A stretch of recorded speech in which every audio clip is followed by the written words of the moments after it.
make our own embellishments using ribbon, and we're going to make little bows. So what I have here is I have some sheer ribbon from the Dollar Tree. You can use whatever color you want. I am using the best glue ever with the no clog writing cap on it. You'll need a pair of scissors. And then I have these plastic forks from the Dollar Tree, which I'm using, but you can use like a regular fork from your kitchen for this.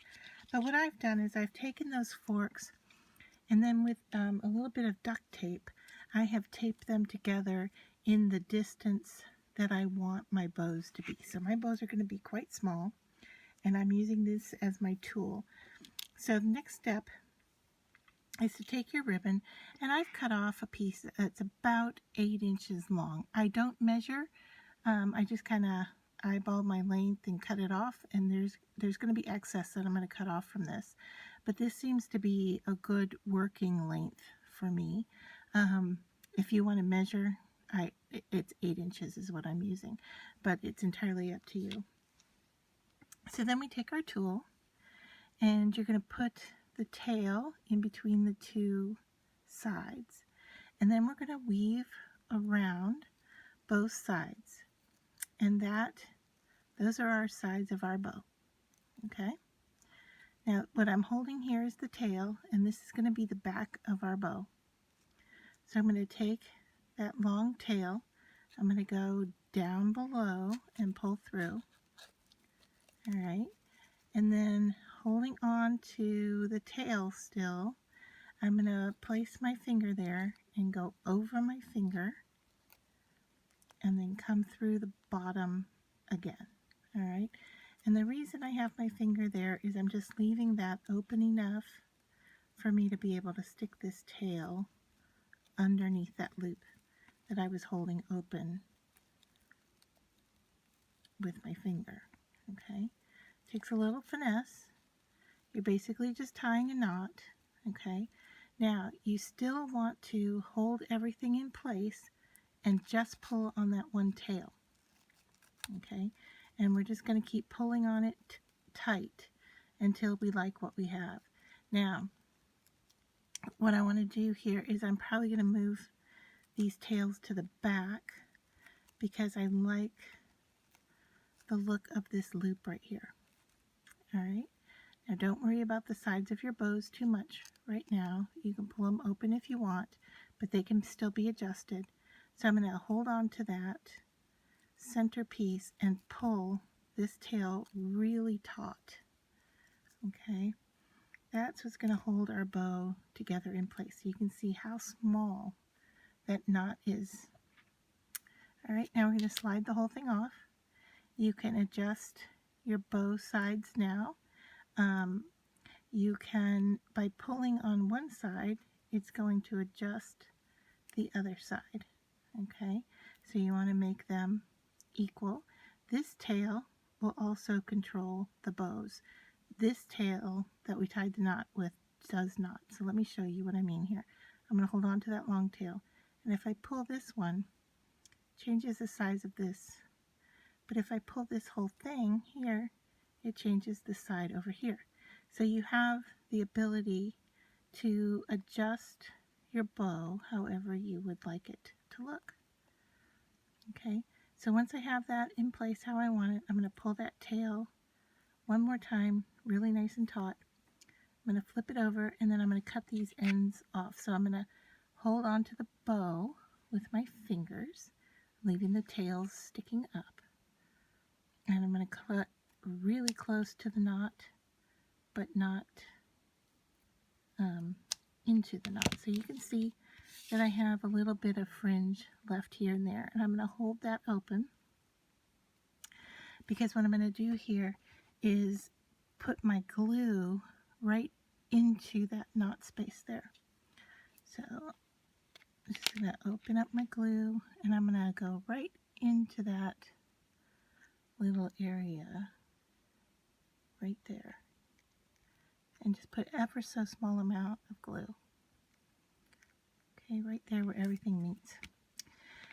Now the reason I'm hiding it underneath here is because the best glue ever is a tacky glue. So when I glue this shut, it's going to glue those ends in. But if I were to glue it on top, it would remain sticky. Okay, so there is my bow. Now, if you have any little ends sticking out like this that you don't like, you can just go in there and trim that off, because I have my glue holding that knot shut. Okay, then what I do with those is I have a storage box like this from the Dollar Tree, and I just store those bows in here, and then I have them to use whenever I want. So I will make one more bow for this video, just to show you one more time. I'm going to take, let's see, that fuchsia one is a little short, so let's take this purple one. Alright, so once again, in the middle, weave around, hold on to the tail, go down through the middle, up and over,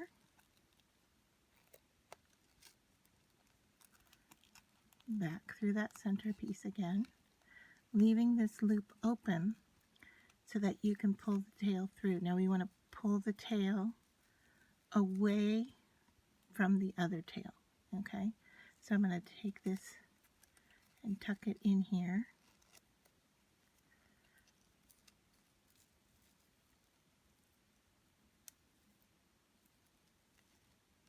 And then pull it through. Alright, so now just a little bit of adjusting. Make sure my bows look good.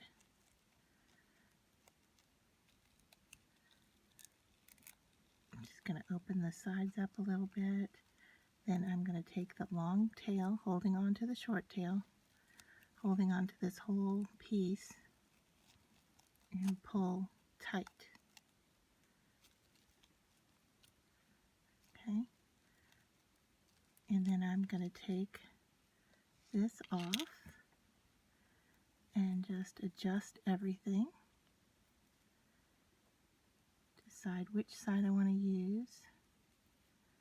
I'm going to use this side. That centerpiece looks really nice.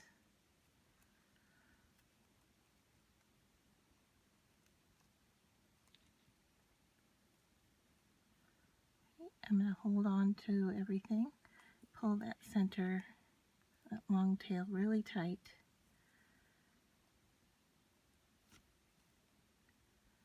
Alright, everything looks nice. I go to the back, bend the bows down and hold them, and then I'm going to cut these guys off close.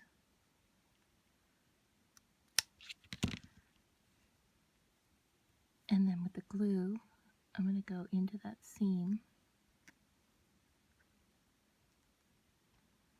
get that glue in there as far as I can,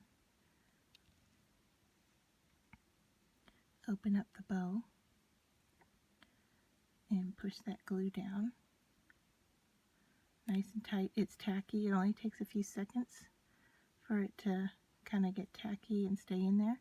Now it's white, but when it dries, it'll be clear. Okay, so if you like the look of your bow, if something, like I said, if there's something sticking out, you can always cut those little fringed pieces off. And then there's another bow to put into my box.